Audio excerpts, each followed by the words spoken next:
It's been a little over a week since we last talked to Dr. Howard Gluss about the situation we find ourselves in, isolation, quarantine, social distancing. This is all very unnatural, not what we're used to in our lives. Some of us are going a little stir crazy. Some of us are making the best of it. Dr. Howard Gluss, nice to have you back with us. So how do you— It's a pleasure to be here. This week that we've been going through this? Well, I think one of the first things is to play a little bit with the semantics. And what I mean by that is I find there's two groups of people, and yes, this is a very serious situation. I'm not negating that at all. But there's some people that get lost into the negativity of it. And then there's another group of people that seem to be resilient during this time, and they're able to find a way to be very creative with the time. What I find is they've gone from a sense of isolation to really calling it a sense of self-reflection. When you use those terms, when we change those terms psychologically, it can create a big change in our way we approach things. Self-reflection is about using this as a time for personal journey, getting creative, doing all those projects that we haven't had a chance to do, calling all those people, we know they're home, so calling all those people that we want to connect to. So, because we're going to be here for a while, so we might as well try to find a way to increase our coping skills. So I reached out to my dad today, and we talked on FaceTime. Also did a little Zoom call with some of my sons, and we talked about just whatever was going on in their lives. So yeah, this technology allows us to reach out, reach through, and connect visually. Remember the old Dick Tracy watch phone? Remember that thing? Yeah, absolutely. This actually happened in our lifetimes. This is actually happening. We can do this now, and we should use this technology, right? Yeah, absolutely, because we're social animals and we survive by attaching. And we can attach because when we attach through social media, we're also conjuring up those emotions and feelings that we may have for that person. So it replicates that experience. So I would definitely say take advantage of it. And if you know someone who's older, who may not know how to use it, try to reach out to them and teach them, because they don't realize how simple some of it can be. What are you still communicating with your patients? Are you doing these telehealth things and through this medium? And what are they telling you? So I have converted my whole practice to telehealth for everyone's safety, both my patients and myself. And I'm very surprised how well it's working, especially with the visual element in it. And patients are responding in the same way. In some respects, it's as though nothing has changed, except I may be in a dress shirt and have sweatpants on the bottom, but that's all they see. But otherwise, I'm saving a lot of time not going to the office. It's a very powerful way to experience people.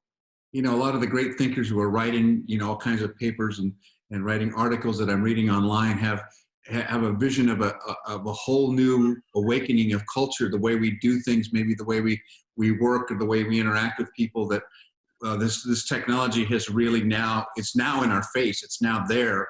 And this COVID-19 has presented for some, a huge problem and consequences that, of course, no one wants in their family.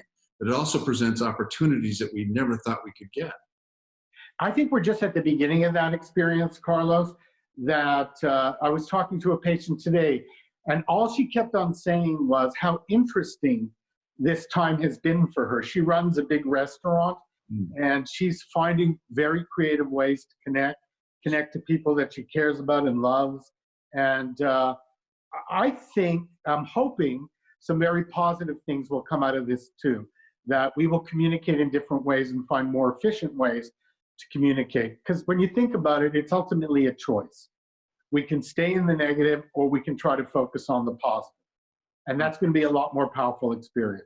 Yeah. So I wanted to ask you about loss, because we all feel a sense of loss and fear of loss of life, of loss of jobs, loss of money. We might lose our home.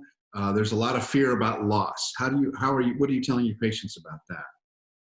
I think one of the best ways to deal with loss, what I tell my patients is, we're just at the beginning, especially when it comes to economic loss. People are very concerned about that. And I tell them, you know what?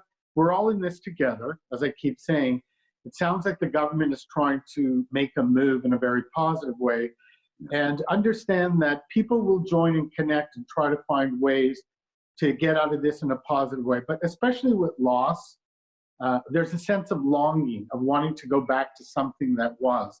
And that's, I believe, not going to be. We're going to have to reinvent the new future, our new sense of self, our new sense of the future. So try to focus on that. Try not to catastrophize, get into very negative places about it. Take some deep breaths and understand that we're all working on this collectively.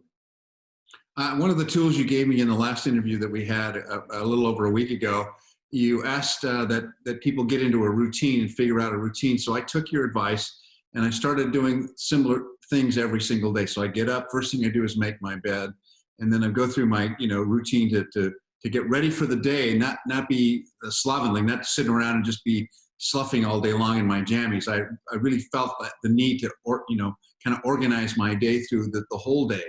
And that's worked. And I think people should do that. Absolutely. It's worked for myself too, getting a sense of normalcy. The first week, Carlos, it was like we were all punched in the stomach and we were scrambling. Yeah. That's what trauma is about. We're trying to figure out where we're going to land. Now we're starting to get a sense of using social media as a way of connecting. I did a gym class today. I did it online. And it was great. It was like, okay, I'm going to do this. This is giving me a sense of normality.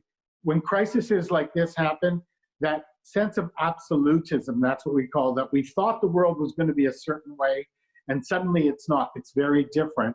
We have to get adjusted to it. So routines are very important. They calm us down.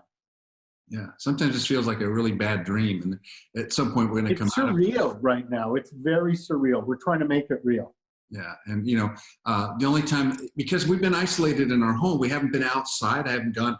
I go outside to get some fresh air in the front yard or the backyard, but I haven't gotten in my car and gone anywhere. So I don't know what it's like out there. And so the only connection I have is through the TV to hear what the president has to say, or what Mayor Garcetti may have to say, or Gavin Newsom has to say, and what the doctors are saying. And so I'm getting it artificially. And so to me, that sense of isolation is starting to close in on me, and I don't like it.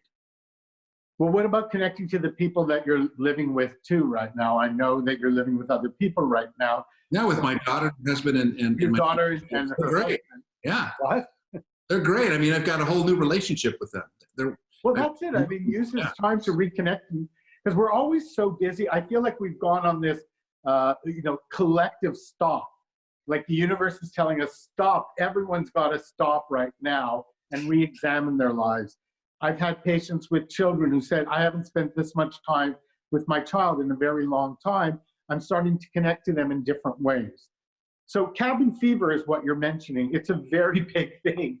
So I think one of the best ways to use the technology to reach out to people, to talk to people, and I've had patients say it's not the same thing. And I accept that. I go, no, it's not the same thing, but it's the best we have. So let's try to make it work. Well, let's try to continue to make it work. Dr. Howard Gluss, I appreciate so much the tools you've given us, the great advice, and I wish you to continue to be well and to stay safe and to continue to provide us the needed resource. You're a great person to talk to, and I appreciate it so much. And I appreciate you reaching out too. One last thing, what I tell all my patients is, why don't you use this time to figure out how you're going to be a better person, how you're going to be of service to people, how you're going to be able to reach out, because that's ultimately going to make you feel great. And speaking of reaching out, how do we get in touch with you? drhowardgluss.com. My number is 213-935-9712. And I'd be happy to respond to any questions anyone has. Well, we appreciate you being available. So nice to talk with you. And thanks so much for being with us today. It's my pleasure. Take care, Carlos.